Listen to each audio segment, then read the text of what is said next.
The Shin Megami Tensei series was always very interesting to me, and definitely really distinct, especially when I was younger.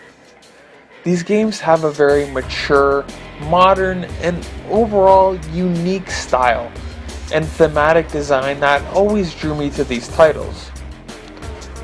I decided to pick up Shin Megami Tensei IV for the 3DS, and I was genuinely impressed with this title. Until I put it down an hour later because of that fucking ridiculous opening dungeon.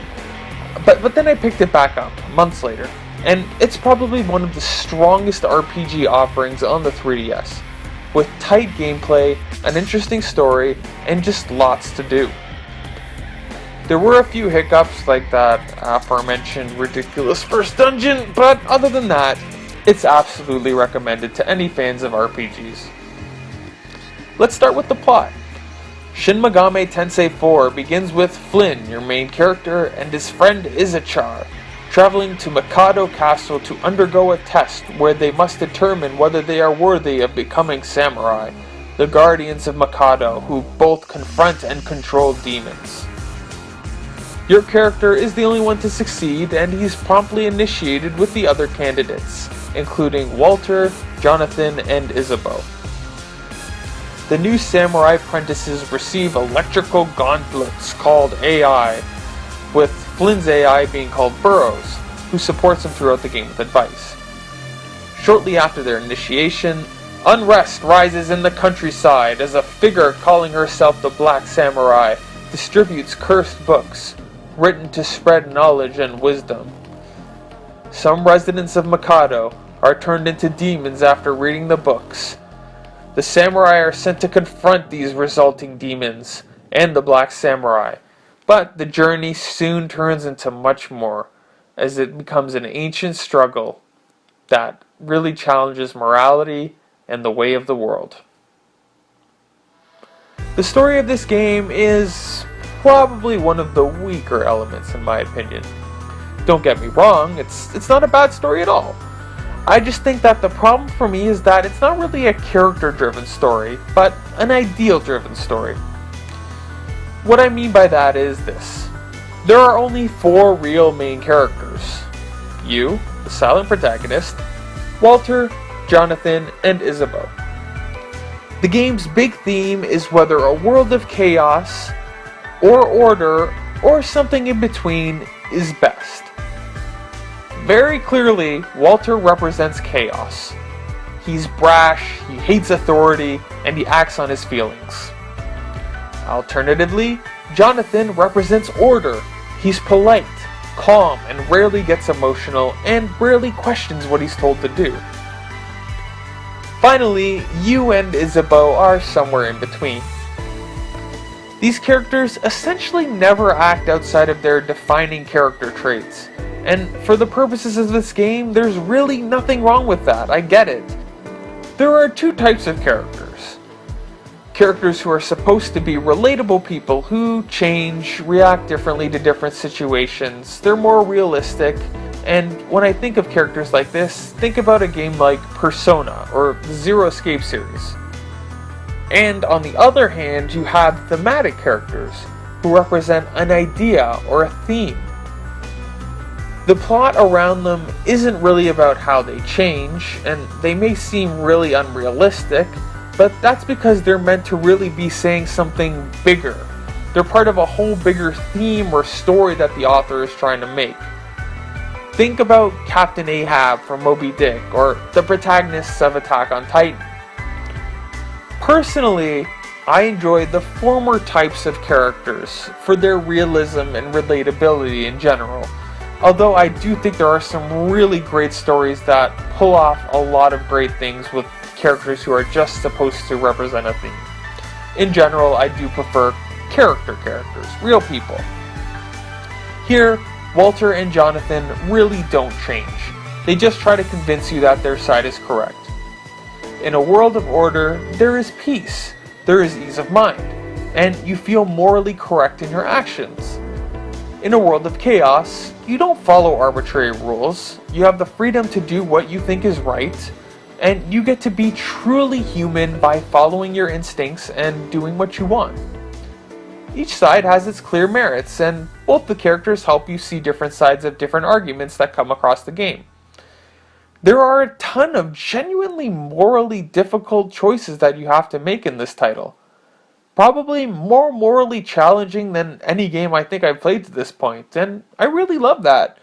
I learned so much more about myself and maybe even about the world just from playing this game, and there's not many titles I can say accomplish that. However, I cared more about the overall ideas than any of the characters or plot points, because the plot isn't terribly memorable. There weren't even a whole lot of twists, and the characters were a little bit bland. I do have to hand it to them for making Isabeau a non-sexualized, interesting female character, which is, sadly, too rare in RPGs, so the game wins a point for that. Still, overall, it's a story about whether a world of chaos or order is better. There are sci-fi elements, fantasy elements, drama. There's a lot mixed up into this one, and I do think it was an enjoyable tale overall because it was at least different, though just not particularly memorable to me. The gameplay is fantastic. I won't go over the gameplay elements entirely, but the game uses all of the classic elements of an RPG with many modern amenities, including relatively low grinding. There's a lot of cool side quests, you get to see enemies on screen, enemy weaknesses, etc. Some of the interesting features include the ability to continue when you die by using either in-game currency or Nintendo Play Coins, which was kinda neat. The battle system revolves around attacking weaknesses or stacking up turns, and it's kinda like Bravely Default, where it's more about perfecting old school RPG action with a few new modern twists, and I love that. There's the classic demon fusing system and negotiation here, which is pretty well done for the most part. My only complaint is that recruiting demons in the negotiation can feel pretty random sometimes. Like, I could say the right things and I still get burned for no reason, which just felt arbitrary and kind of frustrating. But I guess it at least keeps you on your toes. One thing we need to talk about is this game's difficulty. I originally played this game for only the first hour, like I said, and I could not believe how difficult this game was. I know Shin Megami Tensei games are supposed to be kind of tougher, but god damn it, this game's first level is way too unforgiving. The enemies are too strong for the very beginning of the game, so you can die in like 2 turns or so, especially if you're ambushed. And it's just really hard to get your first demon as a partner, especially because, as I mentioned, the negotiation system can be really random, especially if you don't get the power-ups like you do later in the game. For me, the hardest part of this game was the first dungeon, and I was so pissed at that I had to stop playing this game for months until my brother persuaded me, begged me to give it another shot, and I'm really happy I did. I really enjoyed everything else after getting over that first hump, and it's not like the difficulty was really hard for the rest of the game, it was just that first dungeon. The rest of the game is your very typical RPG fare of exploring this huge world, but if you like old school RPGs, you'll be enjoying this one the whole ride. Another element of the game worth mentioning is the choices.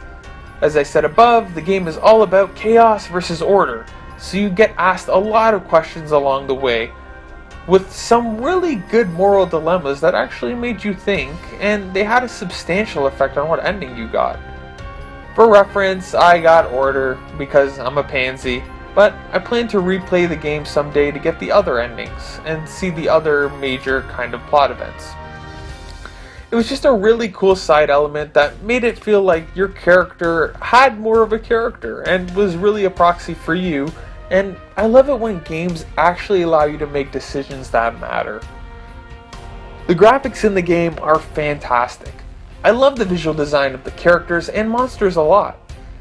The game is very true to the traditional Shin Megami Tensei idea of mixing old school fairy tale fantasy with this dreary modern world, and I love this game for it. Although the locations aren't all that distinctive, they certainly know how to set the tone and get you immersed. The music in the game is somewhat average though. Other than the Persona games, I don't think this series is well known for its music at all, but what you get certainly isn't bad. I can still remember a couple of themes at least. but I just don't think it was that great of a soundtrack, to be honest. The voice acting is excellent though, although there isn't a whole lot of it, it's still really well done, and it doesn't feel phoned in at all. To conclude, Shin Megami Tensei IV is a fantastic RPG for the 3DS. Probably one of my top picks for the system. It has familiar but modernized gameplay, tons to do, and there's a lot of fun to be had once you get into the game's rhythm. If I had to complain, I would say that the music and the story are a bit underwhelming, and that first dungeon was a pain in the ass, but I don't know, those first two things at least were pretty subjective. All I have to say though is, if you play it, just get through that first dungeon because it's really poorly constructed, or just at least lower the difficulty if need be for that part. In any case, it's a fantastic title and I really think it's worth your time. Thanks for watching.